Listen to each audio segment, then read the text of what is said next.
Being a Jehovah's Witness, it's like living in a Twilight Zone nightmare.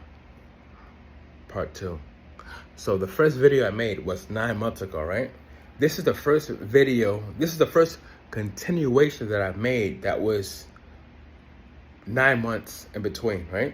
But so much has happened in the last 9 months. So much has happened, right? But I've read a lot of comments, heard a lot of stories where people said that, especially in the ex-JW community, right? When people wake up from the cult of Jehovah's Witnesses and they look back on their lives and they look back on all their families and former friends that are still in a cult, they look back and they say, you know what? It's like being in the Twilight Zone, because we see it for what it is. Us ex-Jehovah's Witnesses, we see it for what it is, right? We see that the organization is corrupt, that it's a man-made organization. We see that this has nothing to do with God. There's no paradise coming. This is just a pipe dream, man-made organization. We see it for what it is, right? And it's sad that we have to look outside the box, and we feel nothing but remorse and pity for our Jehovah's Witness family and friends, because they're still trapped in, they're still locked in, right? They're still lost in the source, unfortunately. But it's like, when you really think about it, it's a fucking Twilight Zone nightmare. When you think about it, it's a Twilight Zone nightmare that these people are trapped in. They don't see it, but we see it, right? And growing up, I was always obsessed with the 1960s Twilight Zone shows, right? I literally seen every single 1916 Twilight Zone. From season 1 to, I think there's 4 or 5 seasons. I seen every season. Every episode, I seen it all, right? I know it from the back of my hand. On the top of, I know it from the back of my hand. I know every episode, right? I'm obsessed with those shows, because little did I know that at that time, when I was exposed to the Twilight Zone back in my younger days, little did I know that I was in a Twilight Zone cluster fuck nightmare myself. I didn't know it until I woke up, right? And then everything makes sense. It all makes sense when I woke up. But there's a few episodes that came to mind that I can recall, right? And not just recall, but also relate to the Jehovah's Witness world, right? So there's an episode called Number 12 Looks Just Like You. I think it's season either 4 or 5, right? Either season 4 or 5, but it's the title of the video, right? That particular episode, the episode is Number 12 Looks Just Like You, right? And it's about this girl who, she wanted to just be herself. That's all she wanted to do, just be herself, right? But she was living in a fantasy world where people were perfect. Sound familiar? But people were perfect, right? And this girl, she was average looking, right? She wasn't ugly, she wasn't gorgeous, she was just average, right? She was pretty, but she wasn't beautiful. She wasn't like she wasn't like gorgeous, right? But to me, she was pretty, right? But they wanted her to be perfect. They wanted her to be gorgeous. And her parents pretty much telling her, listen, why look average? You're average looking. Why be average when you can be gorgeous? When you can be, when you can have no discrepancies, right? Where you could just be perfect looking. You could look like a model. Why look average when you could look like a model? So her parents and her friends were encouraging her to get this transformation done so you could be perfect, right? So she was saying, I don't want to be perfect. I want to be myself. I want to be me. I want to be me. I want to be different. I want to be unique. I want to be myself. I don't want to be like everybody else, right? She was saying this. So when she was saying this, I was like, wow, I can relate to that. I can relate to that. And in the witness world, right?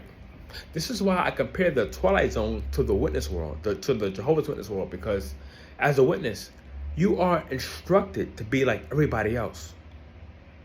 There is no, you can't be original. You can't be different. You can't be unique. You can't ask questions, right? You have to comply. You have to obey with what the elders say, with what the governing body leaders say. You cannot be unique. You cannot be original. You have to be like everybody else. All Jehovah's Witnesses, right? Every Jehovah's Witnesses, they may have somewhat different personalities, somewhat, right? But the way that they think, the thinking ability, the thinking capacity is all the same. They all think the same. They're like robots. They all think the same. They all talk the same, right? Everybody has to be on the same wavelength, spiritually and mentally. So when I was watching this episode, and this girl was saying, "Why can't I be myself? I want to be unique. I want to be different." I automatically thought about witnesses, because witnesses cannot be unique. They can't be different. A male witness, he can't have a nose ring, right? He can't have a nose ring. He can't have earrings, even though there is no scripture that says otherwise, right? There is no scripture that says that, a male can't have a nose ring, any piercings at all. There is no scripture that backs it up. But a male Jehovah's Witness, he can't be unique. He can't be different. He has to be like everybody else. And when I was watching this episode, I was like, wow, this is real. This girl, she wants to be herself. She wants to be unique. She wants to be different. But her family and her friends were telling her, we want you to be perfect. We want you to be just like us. We want everybody to be on the same wavelength. And she wanted to be different. And that is exactly how the witnesses act and think. That's exactly how they think, right? There's another episode. And this is a more popular episode. It's called Nightmare at 30,000 Feet with William Shatner, right? This is a popular episode. So William Shatner, he's on an airplane, and I believe he has anxiety, right, about flying. So midway through, it starts in the beginning of the flight. He looks outside, and on the wing of the airplane, he sees that there's a creature, right? And this creature, he's ripping apart the airport, the airplane. Sorry, he's ripping apart the airplane little by little, right? And William Shatner, he's the only one who's able to see this creature. So he's telling all the stewardess, all the flight attendants, hey, listen, look outside. There's a creature. He's ripping apart the airplane. He's ripping it apart. We're gonna crash, right? And everybody's looking. The minute they look outside, the minute these people, even the pilot looks outside. Sorry, the co-pilot looks outside. The stewardess, the flight attendants, all these people looking outside. The minute they look outside, the creature, he flies away. He disappears, right? But William Shatner is the only one who can see this creature ruining this plane. And it's likewise, it's the same with apostates. Like when we tell our Jehovah's Witness family and friends, hey, listen, guys, please do your research. This is not what you think it is. Please do your research. This organization is based on lies. It's corrupt. It's a man-made organization. When you tell your Jehovah's Witness family and friends this, they look at you like you're crazy. What are you talking about? This is the true religion. You don't know what you're talking about. Like I said, when you wake up from this religion, it is a Twilight Zone cluster fuck. Because only you see it. You see it for what it is. You see all the lies, the corruption. You see all the nonsense that's going on. You see that this is a man-made organization. You see that this is not from God. There is no Jehovah behind this. This is just men saying, oh, we're getting all this praise and glory from God, and all this new light, all this new doctrine. This is from God. This is from Jehovah. But you see it for what it is. Whereas your Jehovah's Witness family and friends, they don't see it. They don't see it because they're still lost in the source. So it's a complete mindfuck when you see things for what it is. When you're wide awake and you see the organization for what it is, right? But everyone that you love, they're still in it. And they're like, this is it. This is the truth. You could try to reason with them all you want. You could try to talk common sense with them all you want. It doesn't matter because at the end of the day, they're still trapped in a Twilight Zone. They still want to believe what they want to believe in. And it's sad. It shouldn't be like that. There is no way in hell it should be like that. If you, and you know what's really sad about this? This is the sad part.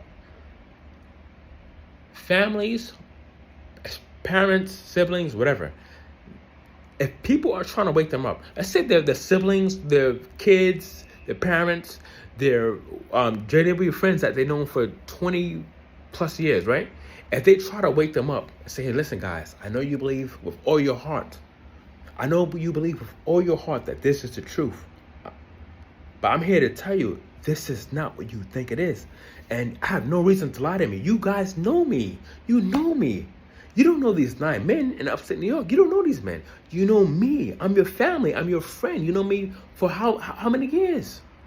If you try to talk common sense with these people, right? At the end of the day, they will still choose to listen to these 9 men in upstate New York that they will never, ever meet. They will listen to them over you. To me, that makes no fucking sense. That makes no sense. Especially your family. When it comes to blood, right? When it comes to your blood, if your blood is telling you, guys, I know you believe in this organization, but I've done my research, and I want you guys to please hear what I have to say. I want you guys to please do your research. You would think common sense would kick in, and your family and JW friends that you know for so many years would be like, oh, hold on. This person has no reason to lie to me. I know that the governing body leaders, we're supposed to obey them, right? But I don't know the governing body leaders in person. Personally, I don't know them personally. I know my family personally. I know this person personally.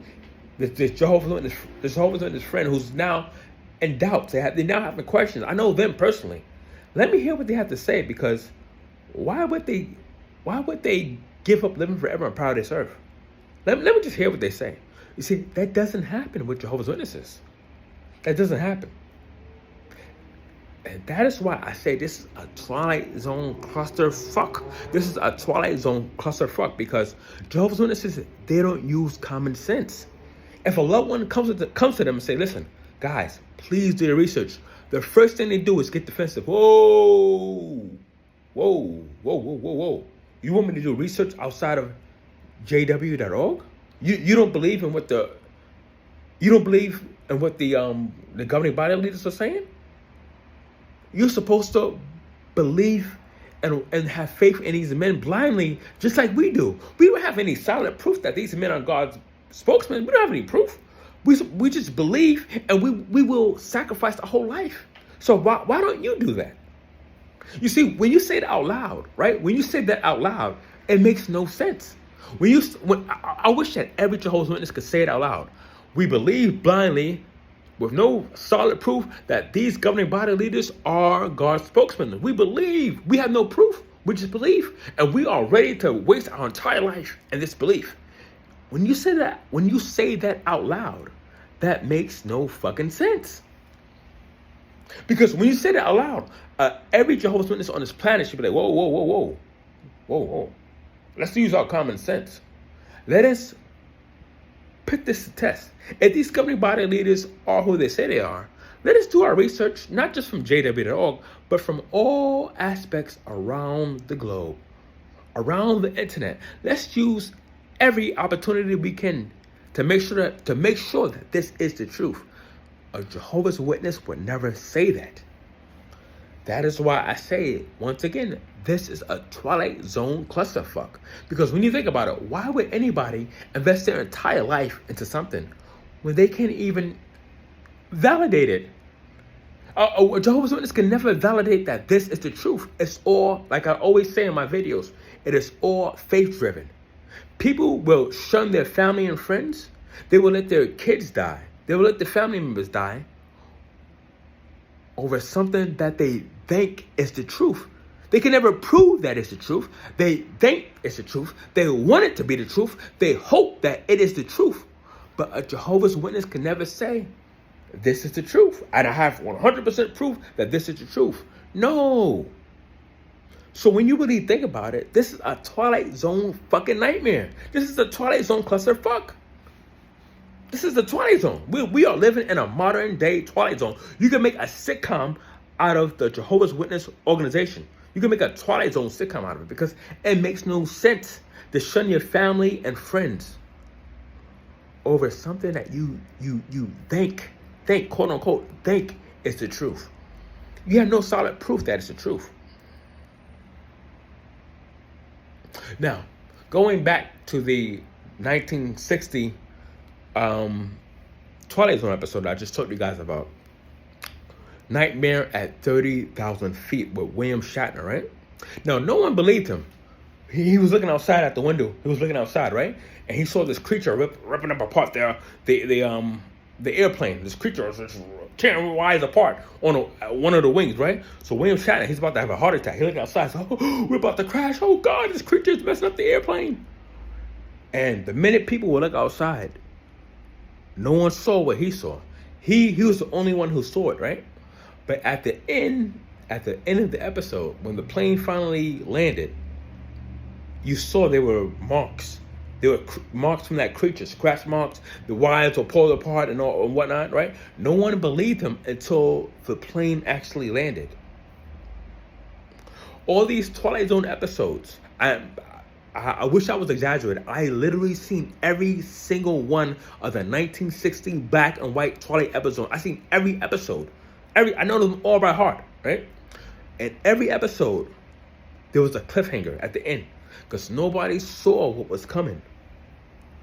No one believed. All these people during the mid of the episode, people were saying, some episodes, not every episode, but some people were saying, oh, this is not what you think it is. This is it. People were like, oh, that doesn't make sense. I don't believe you, that, right? But at the very end, even though it didn't make sense to the normal human being, it was a cliffhanger. At the end of the day, people were like, whoa, this took me by surprise. So the last 9 months of me coming out as a full-blown apostate, right? I confronted my family, my mom, my 2 brothers. I spoke to everybody. I spoke to a few Jehovah's Witnesses. No one believed me. No one even wanted to hear me out. And I was telling these people the truth about the truth, right? I had nothing to lie about. Everyone who knows me knows I'm an honest person. I have nothing to lie about. I was telling them the truth about the truth. No one wanted to hear me. But yet, they are ready to waste their entire life slaving, waiting, and eventually dying for this organization, right? They don't want to hear me out. They may not say anything negative about this organization. They're like, whoa, apostate. Not one person wanted to fully hear me out and hear my side of the story. Even though I'm speaking facts. And it's sad that Jehovah's Witnesses, they would rather die. They would rather die wasting and waiting for a paradise earth that would never happen. They would rather wait for that patiently, forever, than to hear me out and do their research and wake the fuck up. Excuse my French, but I'm pissed off right now. Excuse my French. But they would rather wait and waste their entire life than hear me out. Somebody that I actually genuinely care and love for these people. My family, my Jehovah's Witness friends, all these people that I've known for 10, 15 plus years. They would rather listen to these 9 men in upstate New York that these men don't care about them. My family could die tomorrow. My Jehovah's Witness friends, they could die tomorrow. These governing body leaders wouldn't give a flying fuck. They don't care about them. But I care about them. Even though I'm being shunned by these people, I still care about them. But make that make sense. How my family and Jehovah's Witness friends, their loyalty is with 9 men that don't care about them at all. That's deceiving them, that's lying to them. But someone like me who actually cares about them and was encouraging them to do their research, I am now being shunned by these people. That is the very meaning of a Twilight Zone clusterfuck. Because everything is backwards. It's ass backwards. None of this makes sense. Jehovah's Witnesses are putting their trust and faith in men that don't care about them. And they are shunning their family members and friends that actually do care about them. Everything is ass backwards. None of this shit makes sense. It doesn't make sense at all. Don't make sense. But it is what it is, and here we are, right? All we can do is hope and pray that our family members and friends wake up from this cult, from this unloving cult. That's all we can do is pray. But in the meantime, when you think about it, this is a Twilight Zone cluster fuck. It's a Twilight Zone cluster fuck. Because none of this shit makes sense. You would think that people would use their common sense and wake up by now, right? All this new light, these new doctrines, you would think that witnesses would be like, whoa, whoa, whoa, whoa, whoa, whoa. 20 years ago, we couldn't have facial hair. Now men, now men have beards. 20 years ago, you had to be a faithful, baptized servant of Jehovah in order to make it into the paradise earth. Now, all you have to do is see the signs of the Great Tribulation, and now you have an opportunity. Before, you had to put in your time. It was mandatory to put in your time. Now, all you have to do is check a box. You think that all these things would help Jehovah's Witnesses to use the common sense and be like, oh, whoa, this doesn't make sense. All this stuff doesn't add up. But this is not the reality, unfortunately. It's not the reality. So that's why I say this is a Twilight Zone cluster fuck, because none of this shit makes sense. Like I said, everything is ass backwards. I'm trying to make sense out of this. It don't make no sense. I'm being shunned, not just me, but thousands upon thousands of people our XJWs are being shunned because we're encouraging our family members to use their common sense and to do research. Instead of wasting your life away, instead of keep donating money to this organization, instead of keep donating your time and energy to this organization, we are encouraging you guys to do your research. But you're not listening to us. Instead, you want to listen to 9 men that's telling you to give your money, your time, your energy to this organization. And what are you guys getting in return? Nothing. But yet, you are willing and ready to die for this organization. For what? Make that make sense. Please, somebody make that make sense. It doesn't. It makes no sense. It don't make sense. But like I said, all we can do is hope and pray that more and more people wake up from this unloving cult. That's all we can do, right? That's all we can do. Guys, I love you guys. As always, I'll see you in the next video. Take care.